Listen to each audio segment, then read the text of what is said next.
And welcome back to the week of What If. And this What If I remember correctly, came to us from. I want to make sure I got the right. Yep.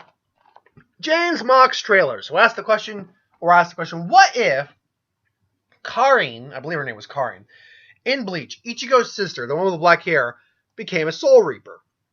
Now, first off, this is probably going to be just a one-shot video for this What If.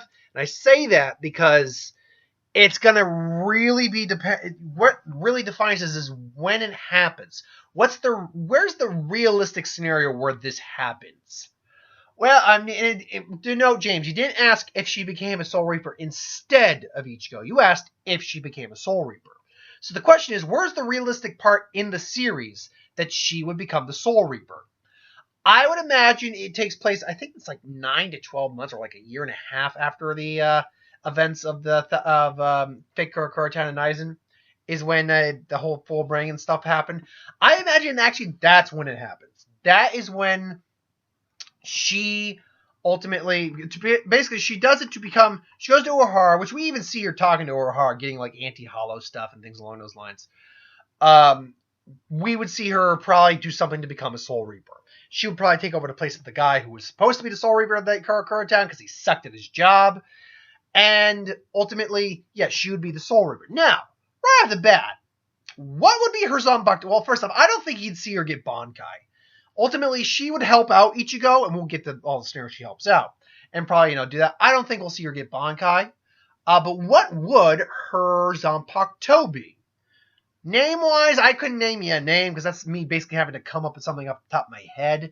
I had time to think it up, but I had time to actually think up the ability of her Zanpakuto.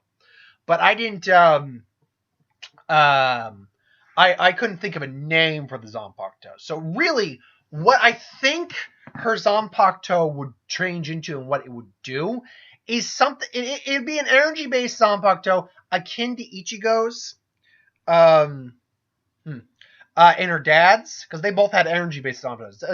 Ishin had a bit more of a fire-based Zanpakuto. His Ryatsu kind of took on the form of fire.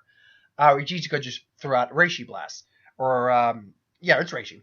Spiritual energy, if you will. I think Karin would do the same thing. However, Karin's would be very different in terms of, first off, the style of her sword. I think she'd just have a standard katana. But when she used the release command, I'd say kick in this case, and that makes sense. You'll know in just a second. I don't have a design for it, but I can tell you generally how it would look. Essentially, what would happen would be the sword kind of turns. Damn it! Something caught my throat. Turns, and there'd be this big round, just circle at the tip of the blade. And I mean big, like football, but not football, like a basketball big, beach ball big hole. And it basically would be a flat blade with a big round circle at the tip of it.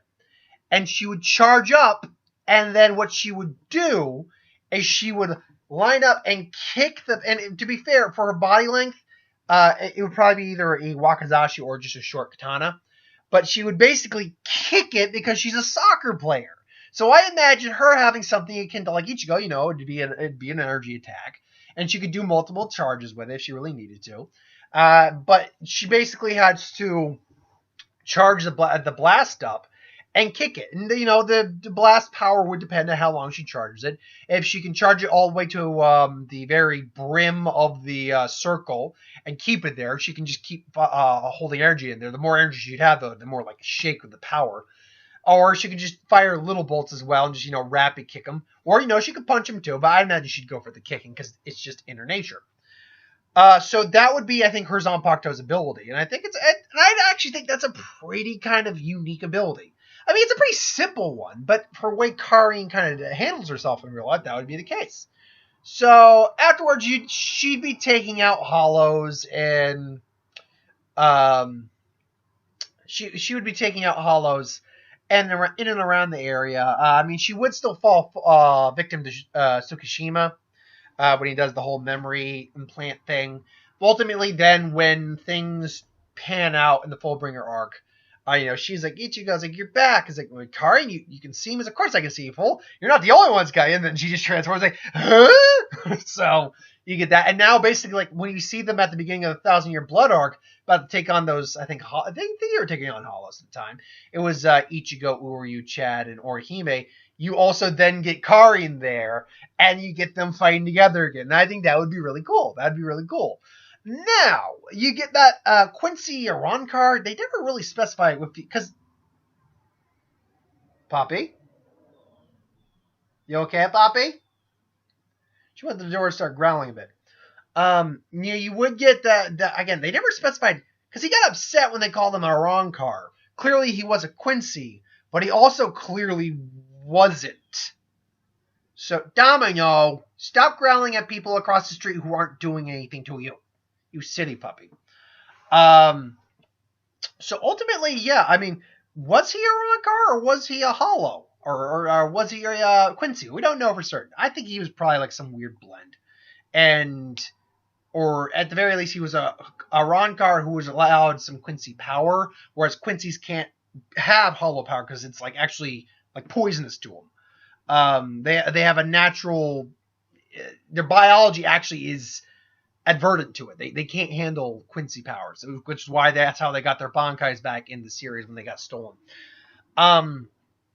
So basically, Karin would be there, she'd fire him. And I mean, I'd imagine Karin would be fairly powerful because the Kurosakis were just, a powerful family, honestly. I mean, Masaki was a powerful Quincy in terms of her defense. Not her offense, but her defense. Ishin was a captain. So you get that genetic lineage coming down there. So, yeah, absolutely, she would have been pretty powerful. But then, of course, you would get Ichigo and them going to Lake Amuna. Now, I think he would tell Karin to stay back and, just because they're all going to Wake Amuna, Orihime, Chat, all of them are going to Wake Amundo. But, so he basically saying someone's got to guard home and, Dad's there. But she's going to argue that Dad can protect the home. It's like, no. It's like, do you really trust Dad to guard the homestead? And it's like, sorry, my battery's low. And she just goes, good point. All right, I'll stay. And I think for at least a good portion of the time until he ends up coming back after his Bankai gets destroyed and, gets his lineage revealed, that's all you're going to see of Karin. Karin's not going to be playing a major role in the arc, but she will probably end up going with him to the Soul King's palace after that. It's like, and then she meets Omaida and things along those lines, and it's like, oh, little girl, and then, now, would she learn Bankai? I don't think so. I don't think that's the case. And even if she did learn Bankai, it probably wouldn't be anything too amazing. If I were to say, because the Bankai is 10 times, usually they'd say 10 times power, it just amplifies the effects of the Shikai, more or less, to an upteenth degree. So how do you amplify the overall effects of this sword? Well, I would imagine that what you do is basically swipe the blade and, like, dozens, if not hundreds, of energy volleys, appear in the air, and then just bump, kick, and then just like a storm just fires out. It's like just a barrage of pain and energy. So ultimately, yeah, I mean, if she had Bankai, that would be it. So, and then she maybe goes and has a fight with one of the Sturmritters and does an all right job. What Sturmritter would I put her up against? It would have to be on the palace. I think she would probably end up trying to fight against Gerard Valkyrie and again losing. And ultimately nothing huge comes of it. She would still be a Soul Reaver by the end of the series, just like Ichigo is still a Soul Reaver by the end of the series. I mean, we don't see him as a Soul Reaver at the end of the series, but we know he still is. He's still got that power. And his kid's a Soul Reaper too. He's got that power. So ultimately, yeah, maybe she ends up dating Jinta and getting married to Jinta. Who knows? But it is like 10 years later, so I don't know if they'd be old enough. I mean, they're like in their teens or something like that. So maybe. But yeah, that's what if Karin had become a Soul Reaper. Nothing serious. More than anything, it's fun to think of what her Zanpakuto would be. And figure out the fights. I think she would hold her own fairly well in the fights she takes place in. The only one she would not be able to handle is Gerard, because, frankly, she probably wouldn't be able to handle any of the Sturmritter elites. Not Asnod. That's definitely not Asnod. Sorry, what's his name? Oh, God. The Quincy who turned into an angel-like being. Couldn't handle him. No way he could handle Gerard. Pernida, maybe, because she's got distance. Her Zanpakuto with a lot of distance, so as long as she doesn't get close. And she's not an idiot either. That's another thing. She's a pretty smart girl. And we all know how the death dealing works. So yeah, ultimately she wouldn't handle herself really well against elites, but she'd still put up a good fight and ultimately still be a soul reaper and helping out. Anyway, thanks for watching. That's my thoughts on this What If. Like, comment, share, subscribe. As always, who wants to review something, put in the comments below. Let us know. We'll do a review of it at some point. Ideas of who would win, Star Wars, Superhero Magic, What If, anything I do on the channel, put that in the comments below as well. I'll get to that at some point. So thanks for watching. Hope you enjoyed, and I'll see you